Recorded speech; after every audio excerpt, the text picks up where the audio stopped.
افلم یسیروا فی الارض، تو کیا یہ لوگ زمین میں گھومے پھرے نہیں ہیں؟ فتکون لہم قلوب یعقلون بہا، تو ہوتے ان کے دل جن سے یہ سمجھتے اور بات کو کی تہ تک پہنچتے۔ تو یہ جو لفظ قلب کے ساتھ عقل آیا ہے، اب اس کو اچھی طرح سمجھ لیجئے، چونکہ یہ بات میری تو آپ کے سامنے آ چکی ہے کہ میرے نزدیک انسان ایک مرکب وجود کا حامل ہے۔ اس کا ایک وجود حیوانی ہے، خالص حیوانی اور مکمل حیوان اور اعلیٰ ترین حیوان۔ انسان اعلیٰ ترین حیوان ہے، تمام حیوانوں میں سب سے افضل ہے، اور اس میں وہ ساری فیکلٹیز ہیں کہ جو حیوانات میں بھی ہوتی ہیں، لیکن اس کا ایک روحانی وجود ہے، وہ مکمل وجود ہے، انڈیپینڈنٹ ہے، بالکل اس حیوانی وجود سے ایک علیحدہ اور مستقل بذات وجود ہے۔ یہ دونوں کیسے جڑے ہوئے ہیں یہ ہم نہیں جانتے۔ وہ تو ہمیں یہ بھی معلوم نہیں کہ انسانی جسم میں جان کہاں ہے، کچھ پتہ نہیں، کہاں دل میں ہے، کہیں ہے، تو دل تو بدل دیتے ہیں لوگ، پھر بھی وہ جان تو وہی کی وہی رہتی ہے۔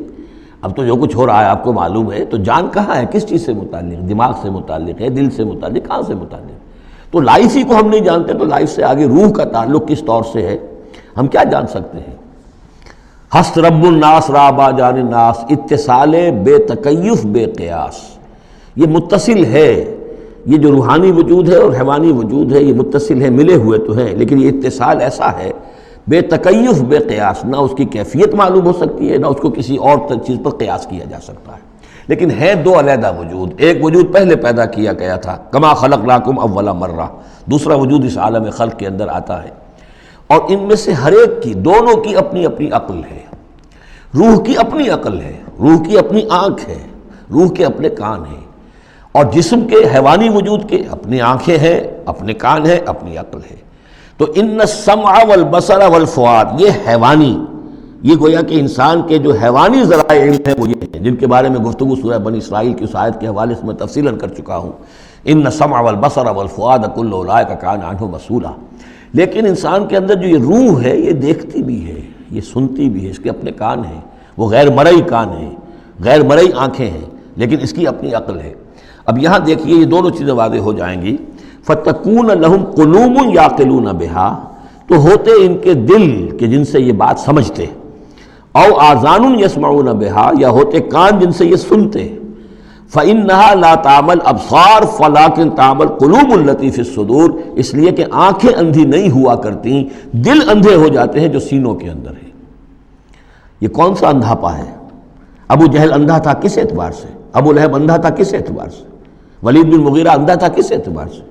ان کی آنکھیں تو اندھی نہیں تھیں، ان کے دل اندھے ہو گئے تھے، ان کی روحیں اندھی ہو گئی تھی، ان کے اوپر اپنی دنیاوی اغراض، اپنی ضد، اپنی ہٹ دھرمی اور اپنے تکبر اور اپنے جو بھی ان کے اندر عصبیتیں تھیں، اس کی وجہ سے اس طریقے سے ان کے اوپر پٹیاں پڑ چکی تھی کہ وہ روح نہ دیکھتی تھی نہ سنتی تھی۔ تو یہ ہے اصل میں یہ معاملہ۔ فَإِنَّهَا لَا تَعْمَى الْأَبْصَارُ، ایک ہے آنکھیں اندھی، لیکن ہو سکتا ہے اس کا دل جو ہے وہ دوسروں سے کہیں زیادہ دیکھنے والا ہو، لیکن یہ کہ آنکھوں کا اندھا ہونا اتنا بڑی بات نہیں، اتنا دل کا اندھا ہونا۔ أَفَلَمْ يَسِيرُوا فِي الْأَرْضِ فَتَكُونَ لَهُمْ قُلُوبٌ يَعْقِلُونَ بِهَا، تو کیا یہ زمین میں گھومے پھرے نہیں، پھر ہوتی ان کے دل کہ جن سے یہ بات کو سمجھتے، او آذان یسمعون بها، یا ہوتے کان، روح کے کان کہ جن سے یہ سنتے، دیدن دیگر آموز سنیدن دیگر آموز، اس لیے کہ ظاہر بات ہے بستیوں کو تو وہ دیکھتے تھے، کتا بھی دیکھ رہا ہے کہ کار آ رہی ہے، اسے بچنا ہے، وہ بھی اپنی جان بچاتا ہے، انسان نے بھی دیکھ لیا اور وہ بھی جان بچانے کے لیے ایک طرف ہو گیا، تو کوئی بڑا فرق نہیں۔ یہ حیوانی جو دیکھنا ہے وہ تو دیکھنا ہے، لیکن انسان کا دیکھنا کچھ اور ہے۔ فَإِنَّهَا لَا تَعْمَى الْأَبْصَارُ وَلَكِنْ تَعْمَى الْقُلُوبُ الَّتِي فِي الصُّدُورِ، اس لیے کہ دل آنکھیں اندھے نہیں ہوا کرتی، بلکہ دل اندھے ہو جاتے ہیں جو سینوں کے اندر ہیں، اس لیے کہ روح کا مسکن قلب ہے، یہ ہم جانتے ہیں، روح کا مسکن قلب ہے، یہ ہم نہیں جانتے کہ کیسے، کس طرح۔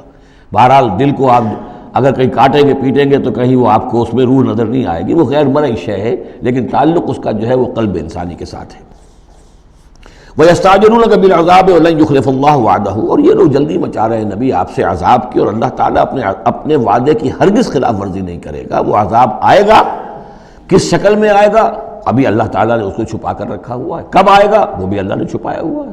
وَإِنْ أَدْرِي أَقَرِيبٌ أَمْ بَعِيدٌ مَا تُوعَدُونَ، یہ ہم سورہ انبیاء میں پڑھائے ہیں کہ میں نہیں جانتا ہے نبی، آپ کہہ دیجئے قُلْ إِنْ أَدْرِي أَقَرِيبٌ أَمْ بَعِيدٌ مَا تُوعَدُونَ، کہ جس چیز کا تم سے وعدہ کیا جا رہا ہے، جس چیز کی دھمکی دی جا رہی ہے وہ قریب آ چکی ہے یا دور ہے۔